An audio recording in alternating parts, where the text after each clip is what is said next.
एक भाई था, एक बहन थी, दोनों बड़े प्यार से रहते थे। लेकिन क्या था, भाई बड़ा था, बहन छोटी थी। समय बीतता गया, धीरे धीरे क्या हुआ, भाई की शादी हो गई। जब भाई की शादी हो गई तो बहन को कौन परेशान करने लगा? भाभी जी भाभी जी परेशान करने लगी। तो क्या करने लगी, नंद पर मतलब तरह तरह के ब्लेम लगाने लगी। तो एक दिन अपने पति देव से बोली कि हंसी नंद मौर से, कहने लगी कि आज जो हमारी नंद जी थी वो हंस रही थी। कहे किससे हंस रही थी? कहे मौर से। कहे मौर का नाम क्या था?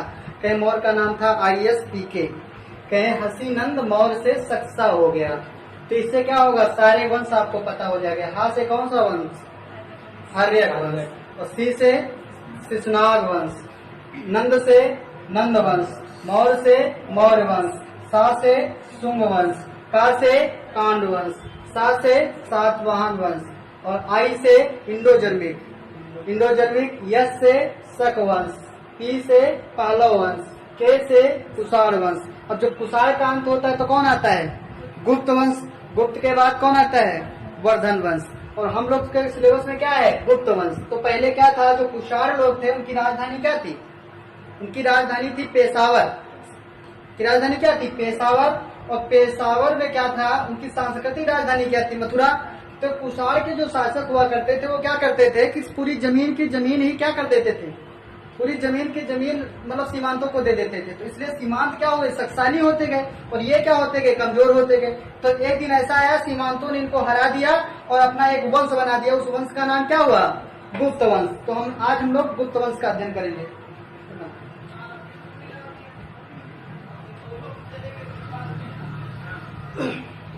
चलो आगे देखिए, हम लोग करते हैं गुप्त वंश। गुप्त वंश को कैसे याद करेंगे, इस वंश की परंपरा को? तो कभी आपने भागवत सुना? भागवत देखी होते हुए नहीं देखी? नहीं देखी? भागवत देखी ना?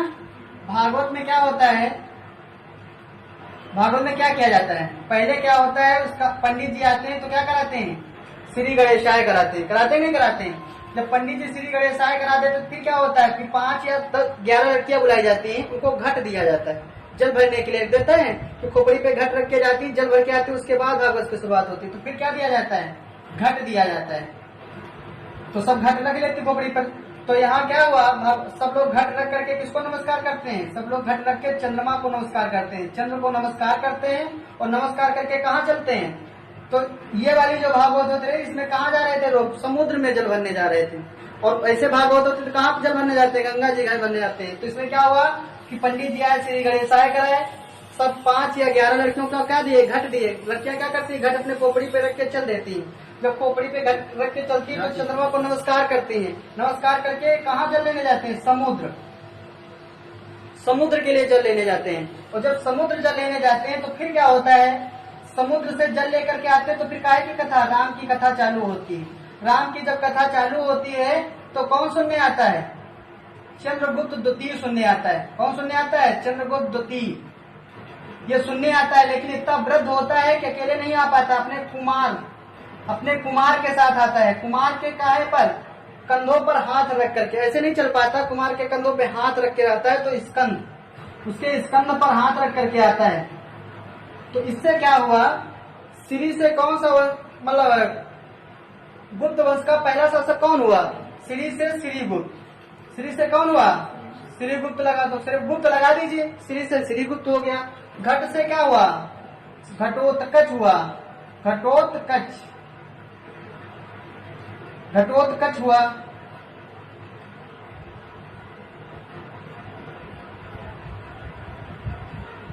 घट से घटोत्कच हुआ। चंद्र से चंद्रगुप्त प्रथम। चंद्र से क्या होगा? चंद्रगुप्त प्रथम। फिर क्या हुआ? समुद्र से समुद्रगुप्त। और राम से रामगुप्त। और चंद्रगुप्त द्वितीय से तो चंद्रगुप्त द्वितीय हो ही करेगा, चंद्रगुप्त द्वितीय। और कुमार से कुमारगुप्त। और स्कंद से स्कंदगुप्त।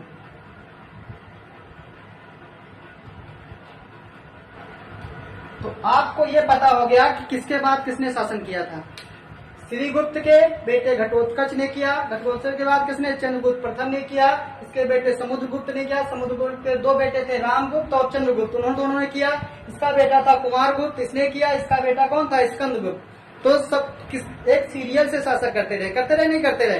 तो इनको याद हो जाएगा नहीं याद हो जाएगा। भागवत में पहले क्या होता है, श्री गणेशाय नमः, तो श्री से क्या हो जाएगा, श्रीगुप्त। फिर सबका क्या दिया जाता है, सबको 5 या 11 लड़कियों का एक एक घट दिया जाता रखने के लिए। भाई इसमें क्या लगता है, पानी भर के लाना है, तो घट से क्या हो जाएगा, घटोत्कच हो जाएगा।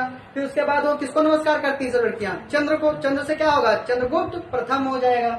समुद्र से क्या होगा, समुद्रगुप्त हो जाएगा। समुद्र से जल लेने गई तो समुद्रगुप्त हो गए, और समुद्र से जल लेके आए तो काहे की कथा चालू हुई, राम की। तो राम से क्या हो गया, रामगुप्त। अब राम की कथा चालू हो गई, सुनने कौन आया, चंद्रगुप्त द्वितीय, तो चंद्रगुप्त द्वितीय से चंद्रगुप्त द्वितीय हो जाएगा। फिर उसके बाद वो कैसे आया, तब वृद्ध था, अकेले आ नहीं पाया, तो किसके साथ आया, अपने कुमार के साथ, अपने बेटे के साथ आया। और कुमार के कहा कंधों पे हाथ रखे थे, स्कंद पे हाथ रख के आया, तो स्कंदगुप्त हो गया। तो ये क्या रहा, मतलब गुप्त वंश में शासन करने का क्रम रहा। गुप्त वंश में शासन करने का क्रम क्या रहा, ये क्रम रहा। इसका समय क्या था। अच्छा, अब श्रीगुप्त को देख लीजिए, श्रीगुप्त ने क्या किया। इस श्रीगुप्त ने क्या किया ये समझ लीजिएगा। श्रीगुप्त ने क्या किया, ये सबसे पहला और जो प्रारंभ होता है उसको आदि कहा जाने के लिए आ जाता है। तो पहला राजा था, तो इसको काहे की उपाधि दी गई, इसको उपाधि कौन कौन दी गई, उसको काहे काहे की उपाधि दी गई। पहली उपाधि दी गई आदि राजा था, तो आदिराज की उपाधि दी गई। पहली उपाधि काहे की दी गई, आदिराज। और ये कैसा था, सीमांत था, स्वतंत्र राजा नहीं था, सीमांत था। और सीमांत है, मान लो किसी का दिया हुआ होगा तो किसी का अधीन रहेगा, राजा नहीं रहेगा। तो किसी के अधीन जब रहता था तो उसको क्या कहा जाता था, उसको महाराज कहा जाता था। तो दूसरी उपाधि इसको काहे की दी गई, महाराज की उपाधि दी गई।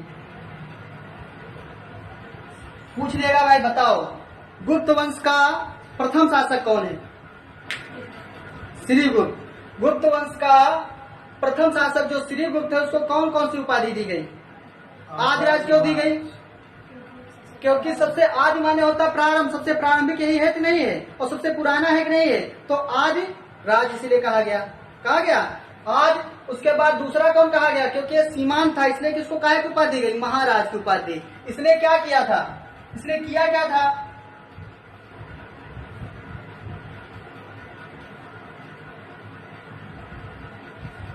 इसने क्या किया था, ये यहाँ पर है बिहार, बिहार में पड़ता है मगध।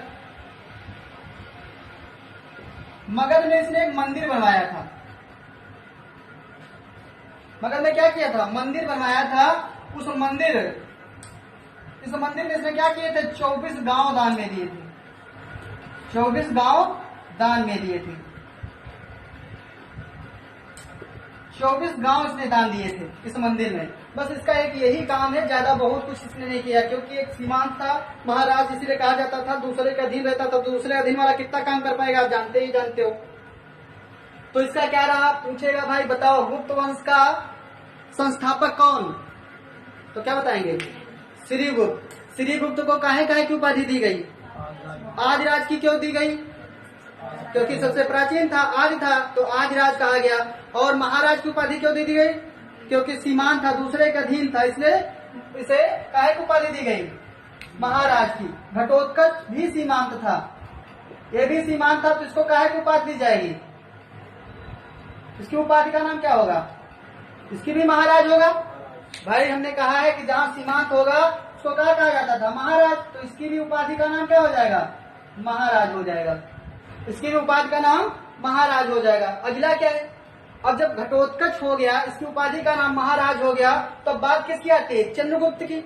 अब चंद्रगुप्त प्रथम जो था, ये चंद्रगुप्त प्रथम, इसने अपनी शादी किससे की थी, इसकी पत्नी का नाम क्या था, अब ससुरा देखिए चंद्रगुप्त था। अब गुप्त था, कुमार तो लिख नहीं सकता था, चंद्रगुप्त कुमार लिख सकता था, नहीं लिख सकता था, इसलिए जब ससुरा कुमार अपना नहीं लिख पाया तो अपनी पत्नी का नाम कुमार रख दिए। तो इसकी पत्नी का नाम क्या था, कुमार देवी। इसकी पत्नी का नाम क्या था, कुमार देवी। या इसको आप ऐसे याद रखिएगा कि एक व्यक्ति था, चंद्रगुप्त से पूछे कि भैया आपकी शादी हुई तो कैसी हैं? उनकी शादी पहले हो चुकी थी, तो कहें कि भाई वो कुमारी नहीं कह पाया, कुमारे कह दिए, तो उसी का नाम इनके ससुराल मतलब पत्नी का नाम क्या हो गया? कुमार देवी हो गया। तो पूछ लेगा चंद्रगुप्त की पत्नी का नाम क्या था? कुमार देवी। और कुमार देवी कहाँ की रहने वाली थी? कुमार देवी कहाँ की रहने वाली थी?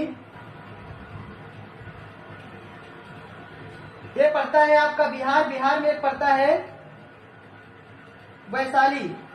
वैशाली की कहाँ की रहने वाली थी? लिच्छवी की रहने वाली थी। लिच्छवी, लिच्छवी गणराज की कन्या थी ये। अब पूछेगा क्या भैया बताओ, चंद्रगुप्त जो था उसकी पत्नी का नाम क्या था? चंद्रगुप्त की पत्नी का नाम क्या था? कुमार देवी। कुमार देवी कहाँ की रहने वाली थी? वैशाली मतलब लिच्छवी गणराज की रहने वाली थी। और लिच्छवी गणराज की रहने वाली थी, इसने क्या किया? ये इतनी अपने पत्नी से इतना प्रभावित हो गया कि इसे एकदम पगला गया। पगला गया का मतलब इसने सिक्का चलाया। और सिक्का काहे का चलाया? इसने जो सिक्का चलाया वो सिक्का चलाया राजा रानी का सिक्का। अब हम लोग जो सिक्का देखते हैं रुपए वाला, एक तरफ क्या होता है? सन होता है, एक तरफ मख होता है। ये इतना पगला गया, इसने क्या चलाया? राजा रानी का सिक्का चलाया। और अपनी पत्नी, इसकी पत्नी जो थी माल जेवर की बहुत ज्यादा भूखी थी। और ऐसा होता है लड़कियों में, ऐसा देखा होगा आपने। औरतों में ऐसा होता है कि भैया मरने वाली हो, कहे तो भैया ये बनवा देंगे, वो उठ के तख्ती पर से बैठ जाएंगे, ठीक है बनवा दीजिएगा। तो क्या हुआ, इनकी पत्नी जी कहती थी बड़े माल जेवर की वो थी, तो इन्होंने किसने काहे का सिक्का चलाया? इसने चांदी का सिक्का चलाया था। काहे का सिक्का? चांदी का सिक्का चलाया था। अब देख लीजिएगा, पूछ लेगा कि बताइए गुप्त वंश का वास्तविक संस्थापक कौन था? तो ये समुद्रगुप्त था, क्योंकि ये किसी के अधीन नहीं था, सीमांत नहीं था, तो इसको काहे की उपाधि दी गई? इसकी उपाधि का नाम क्या था? इसकी उपाधि का नाम, चंद्रगुप्त जो था इसकी उपाधि का नाम क्या था? ये स्वतंत्र था, तो इसे महाअधिराज कहा गया। क्या कहा गया? महाअधिराज। इसे काहे की उपाधि दी गई? महाअधिराज। और बड़े विक्रम के कार्य किए, तो इसे क्या कहा गया? श्री विक्रम की उपाधि दी गई, श्री विक्रम। अब क्या पूछेगा तुमसे? क्वेश्चन पूछेगा, बताओ भाई गुप्त वंश का वास्तविक संस्थापक कौन है? क्या है गुप्त वंश का वास्तविक संस्थापक? चंद्रगुप्त प्रथम। चंद्रगुप्त प्रथम की पत्नी का नाम बोला करो ना, नहीं याद है बात? कुमार देवी बता रहे हैं। कुमार देवी। कुमार देवी कहाँ की रहने वाली थी? बिहार की लिच्छवी की रहने वाली थी। उसने चंद्रगुप्त प्रथम ने कौन सा सिक्का चलाया था? राजा रानी का सिक्का चलाया था। किस धातु का सिक्का चलाया था? चांदी का सिक्का चलाया था। उसे काहे को उपाधि दी गई थी? महाअधिराज की उपाधि क्यों दी गई? क्योंकि ये स्वतंत्र शासक था, किसी के अधीन नहीं था, इसलिए महाअधिराज कहा गया। और बड़ा विक्रम पूर्ण काम करता था, तो इसलिए कौन सी उपाधि दी गई? श्री विक्रम की उपाधि दी गई।